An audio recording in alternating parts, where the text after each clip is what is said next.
brave. But how are they going to do that? You guys, you ever hear of Ernest Hemingway? You ever hear of Ernest Hemingway?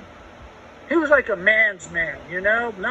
I mean, I got a little, you know, I had to create a father from all kinds of images. I didn't have a dad. You know, he died when I was 13. Steinbeck was partly my father. Hemingway was partly my father. My stepdad was partly my father. I have this creation of all my father-in-law partly my father. You know, all these this Frankenstein father. Okay, that's what I've got. Well, one of them is Hemingway. But I would not do everything he says because he's got distorted perceptions of what manhood is. And he killed himself. All right. But you know one thing, a book that he wrote that you can't get is Death in the Afternoon. Death in the Afternoon. Oh man, animal rights people never let you get that book. You know why? Because it's about bullfights. Hemingway says that the first and last place to see a bullfight is Madrid. And my first bullfight, I saw 6 of them in Madrid. My first bullfights ever. Went from shocking me to death, just shocking me. I don't hunt, I don't do things. I kill animals in the lab for science, but I do euthanize them. Bullfight. Bravest human beings I have ever seen are matadors. I mean, of course, you've got Medal of Honor winning soldiers. And you know what? There is a woman matador. Oh my God. She retired in 1999. You look her up. She was the first woman matador in Spain. Oh my God, how brave she was. And she had 2 sons. And she'd say, kiss them, they're teenagers. And then she'd kiss them and go in and be effing brave, believably brave. Unbelievably brave. Matadors have to stand within an inch of the horns ripping their insides out, their abdominal pelvic cavity. The horns of a bull, unbelievable. There's so many deaths. And they get so close to them. You want to see one of the bravest individuals in the world. She's equal to the bravest. Female matador, Spanish, retired in 99. But all those matadors are brave. First and last place to see a bullfight, according to Hemingway, is Madrid.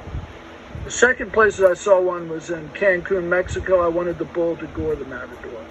It was so bad. The matador he had no bravery whatsoever. They damaged a beautiful bull, damaged him. And the matador took no chances, and the bull was severely, mortally injured, even before it fought. But in Madrid, it's otherwise. In Madrid, it's a fair fight. Oh my God. Well, why would I use this example? It's perfect. That's why. What do you think these cytochromes are? How are they going to attract these bulls into the intermembranal space? They use a red cape called an electron. This matador right here uses that electron, says, come on, bull, and steps aside as that bull passes through. And there are plenty of matadors that start things. They help out each other in the very beginning. Then the cape is passed to the next matador. And then so this matador says to another bull, red cape, come on, bull, steps aside, boom, and the bull charges and it goes in. And then it electron transports to another matador. And the red cape, the same electron is a red cape to attract 3 bulls in. Man, I'm telling you, it's shocking. I was there for European Neuroscience Association meeting, 1993. The first bullfight shocked me. Sword went right through the bull. I'm thinking, oh man, what in the heck? What am I supposed to do? I don't know how to respond to this. I was shocked. And then there were 6 bullfights. They got better and better and braver bulls, more ferocious bulls, braver matadors. Second one, I was still in a numb state, didn't know what to do. Third one, I'm thinking, oh my God, these bullfights matadors are so brave. And by the end, the matador was so good, he was awarded an ear by the governor. Women were throwing their hats. They cut off one ear. Flowers in the arena. He was so brave. I don't know if you should see a bullfight on YouTube. It would probably shock you. But you should see that woman bullfighter. You should see her. What an amazing person. And that's what this is. The red cape is the electron. And the matador is this cytochrome, the proton pumps. And so you get 3 protons pumped into the space. This is the inner membrane, and the outer membrane is outside here. 3 hydrogen ions, protons. They're naked protons. You know what the hydrogen nucleus looks like. It's just a proton, unless it's deuterium or tritium. And the electron that is being transferred, remember this electron transport? It's also the cytochrome chain. If you think about what I said, you'll remember it. Now, the chip that's red color, only worth 2 ATPs, is because it passes its electron to the second matador first. It misses the first matador. So the first matador doesn't get to use the electron from FADH2. Are you with me on that? You guys have probably never seen a bullfight. And in Cancun, it's a horrible, horrible thing. And it's terrible. But the purity of it, and Hemingway was probably right. Madrid, oh my God. And yes, it's an art form, it's a sport that it's the only, man, it's unbelievable. Unbelievable. See that lady matador, see her. I'll give you her name. You want me to send you a link to her? Of a great fight she did. She got gored too, you know. She survived it. Got right back up on her feet, but she was injured. Let me send you this female matador. I don't want to offend you. If you want the matador, I'll make it available on canvas. I don't want to enforce that on you. I don't want to enforce that. It could shock you. Okay, so now let's go back. I just love those examples. I don't know if they do anything for you, but oh my God, they do something for me. Because they're perfect metaphors, in my opinion. All right, now let's look at glycolysis. You start with glucose and you go to fructose 1,6-diphosphate. Everything I'm about to say you have to know, which is everything here. You have to know the glucose. How many carbons is glucose? Well, you know it from knowing the structure, but you can count the little black dot, because you're going to have to know all the different numbers of carbons for all these things. Okay, about fructose 1,6-diphosphate, and this is also bisphosphate. Diphosphate is bisphosphate, just means 2. There are 2 phosphates because 2 ATPs had to be invested. If you have never seen this before, well, this is going to catch you by surprise, but we're going to go over it again also on Thursday. But we're going to be kind of testing you on Thursday. I hope you go over it in great detail before Thursday. Because I'm going to be asking, how many of you know what dihydroxyacetone phosphate, how many carbons does it have? 3. There it is right there. Glyceraldehyde phosphate, how many carbons? 3.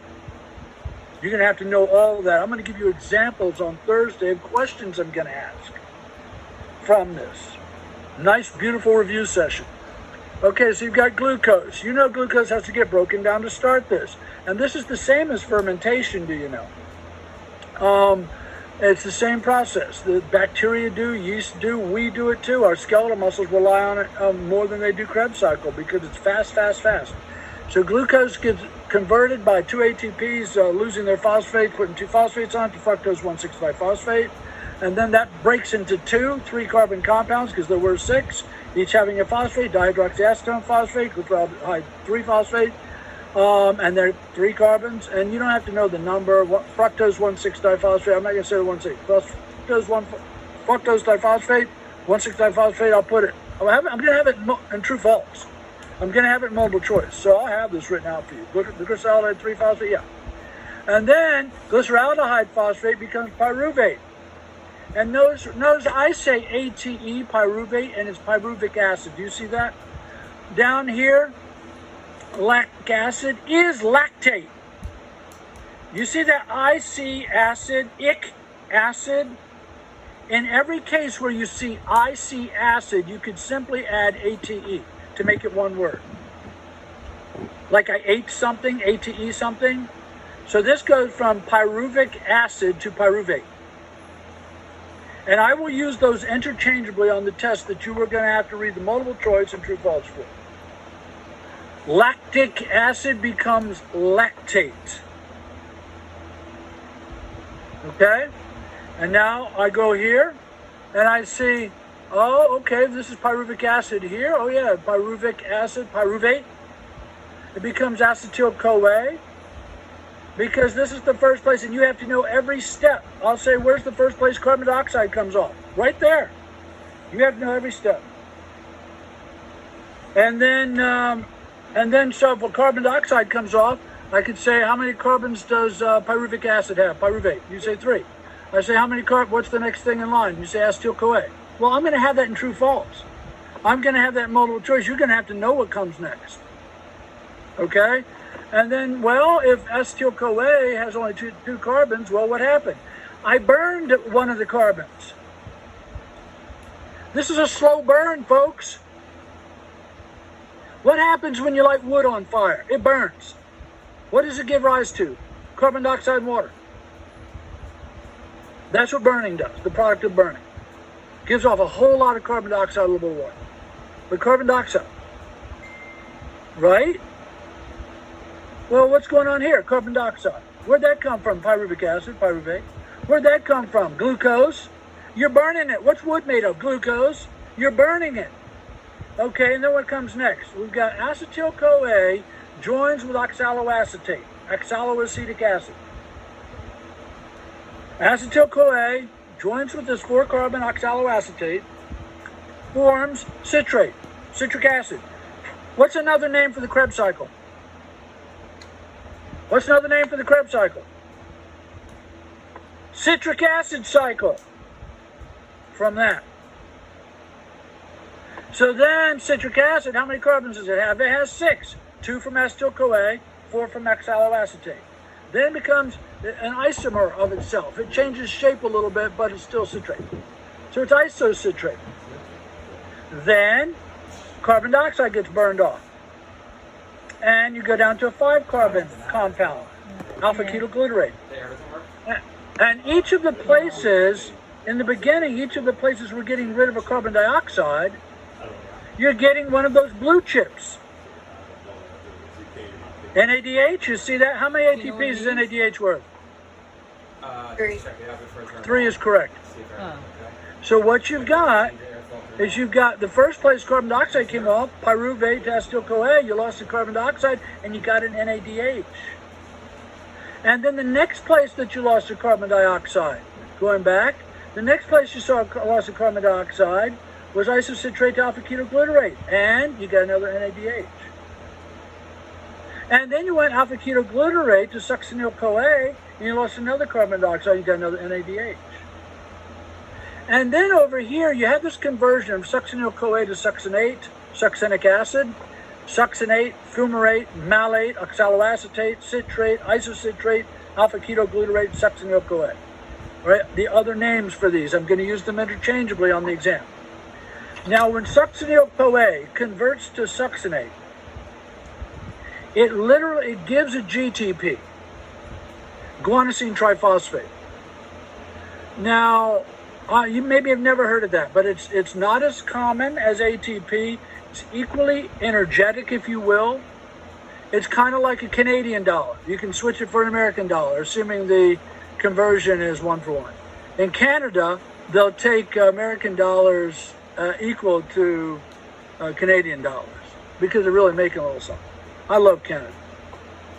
I love the U.S. too. You know, we all have places. We all have to improve. Well, let's look at this as a Canadian dollar, and it converts to ATP. One time we were in a casino, and I have only been in a casino maybe 10 times in my whole life. One time my mom was in one, and she looked on the floor and she saw a $100 bill, and she picked it up. Now, we're thinking, well, should we ask anybody drop it? What do you think would happen if we said anybody dropped this? Yeah, I did. You know, I mean, you're in a casino. That is the one place I think you're fair not to ask did anyone drop it, unless you saw somebody. It was right where people were walking. Right?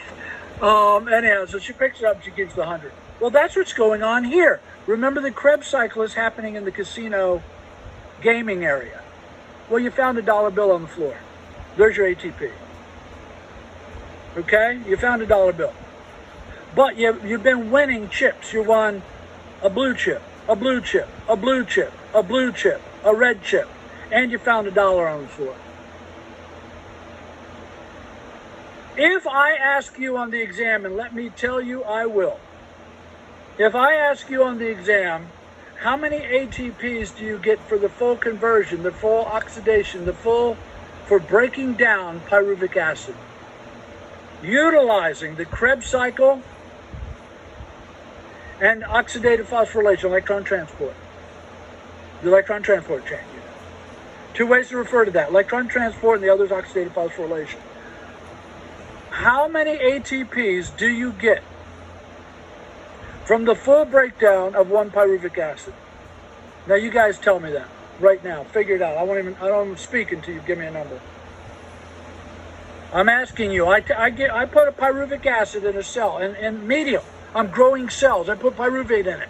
The heart loves pyruvate. You give pyruvate to the heart, loves it. Gets ATPs for it. How many ATPs for 1 pyruvate? I'm just going to get my nicotine while you give me an answer. And you start getting a bunch of these, I'll let you go early. Where's my nicotine? Oh, really? Yeah. I don't hear anybody. I don't hear anybody. No. So my question was using, assuming you're the heart or every cell except skeletal muscle. Skeletal muscle doesn't want to be that efficient. Skeletal muscle just wants fast ATP, so just use a lot of glycolysis. For the complete breakdown, if I put pyruvate in a medium of cells where I'm growing cells, they will use it up. They'll burn it up completely. They'll use it up completely. And how many ATPs will they get? They'll make how many carbons does pyruvate have? Huh? How many carbons? Yep, has 3. They're going to burn up. It's going to give off 3 carbon dioxides. You know, animals, we give off carbon dioxide. That's why. And where's carbon dioxide go? Into the matrix of the mitochondria, in the fluid. And because it's what? It's lipophilic. It's what? It's non-polar covalently bonded molecule. Passes right through the inner membrane, right through the outer membrane of the mitochondrion, right through the cytosol, because it's in low concentrations, it can dissolve a bit, and then right through the cell membrane, and then right into your capillary, right into your red blood cell, and then also in your capillary and your plasma. And then you exhale carbon dioxide. That's where it's going. And where's that carbon dioxide come from? Breaking down pyruvates here. Yeah. Now I asked you, when you break down 1 pyruvate causes this whole cycle, ladies. The whole Krebs cycle happens when 1 pyruvate is introduced. You see that? So, how many, and if I get a whole cycle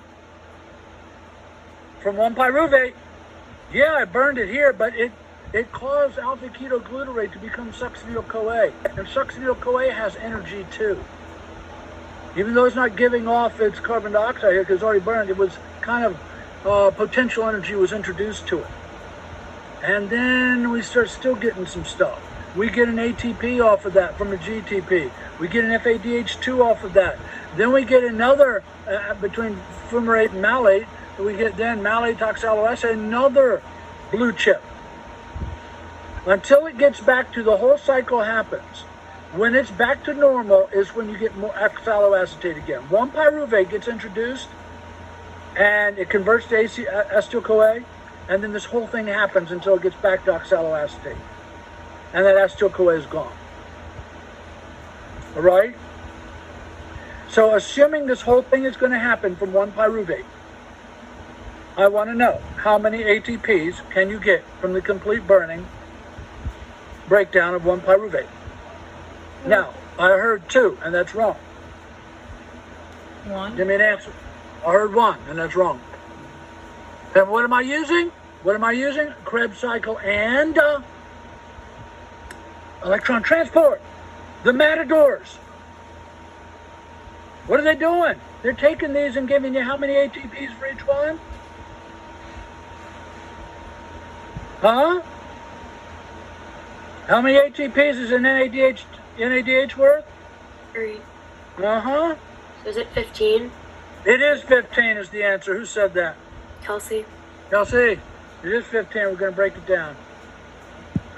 So every time you have 3 matadors transferring this red cape called electron, and this electron came from NADH. And it attracted a bull across, it attracted a proton across. Another proton got attracted across because it got transfer, electron transport. And then another one. But then for each of these protons that goes over here and drives ATP synthase is like a turbine, ladies. It's like a turbine. It allows this acid to trickle back through, and that's really like a car battery or something, or even more like a hydraulic kind of dam and hydroelectric power plant, you know? Looks like a turbine. One hydrogen passes through there and you make an ATP. Then the other one passes through, you make another ATP. Then the other one passes through, you make another ATP. These are 3 different hydrogens. And that happened 3 times for each NADH, and it happened 2 times for the FADH2. So, how did Kelsey figure out 15? Because pyruvic acid, the full burning of it, the full breakdown of it, takes you, first it goes acetyl-CoA and you get an NADH. There's 3. Then you go to these different intermediaries and isocitrate alpha-ketoglutarate, and there's 3. And alpha-ketoglutarate succinyl-CoA, there's 3. Succinate to fumarate, there's 2. Malate oxaloacetate, there's 3. And you found 1 ATP on the floor. So if each of these NADHs is worth 3, let's count the NADHs. 1 NADH, 2, 3, 4. What's 4 times 3? 12. And how much is FADH2 worth? 2. What's 12 plus 2? 14. How much did you find on the floor? 1. 15, ladies. Now, what if I say to you, how many ATPs do you get, how many pyruvic acids do you get for 1 glucose? What would the answer be?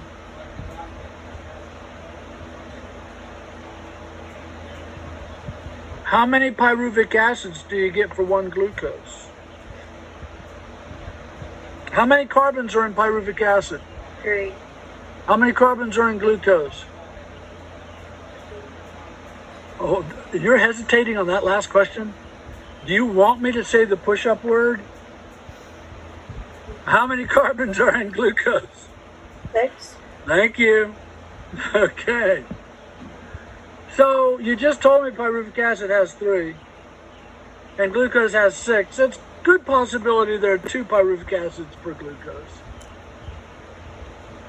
Right? And that's the case. Let's go back. 1 glucose, you see it up here? 1 glucose there gives 2 pyruvic acids. You see that? Yeah? So how many ATPs, Kelsey? Since you answered, I'm gonna repay you with pressure. Ooh, I'm so